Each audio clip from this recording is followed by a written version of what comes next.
बिस्मिल्लाहिर्रहमानिर्रहीम। तीसरा दर्स फारसी, उर्दू, अरबी। फारसी में कहेंगे खत, उर्दू में कहेंगे लकीर, अरबी में कहेंगे खत्तुन। फारसी में कहेंगे सदा, अरबी में कहेंगे आवाज, अरबी में कहेंगे सौतुन। फारसी में कहेंगे सुबह, अरबी में कहेंगे सुबह, अरबी में कहेंगे सबाहुन। फारसी में कहेंगे सहरा,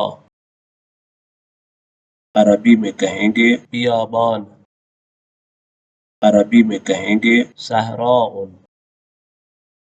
फारसी में कहेंगे ज़ब्त, अरबी में कहेंगे टेप, अरबी में कहेंगे मुसज्जिलुस सौत।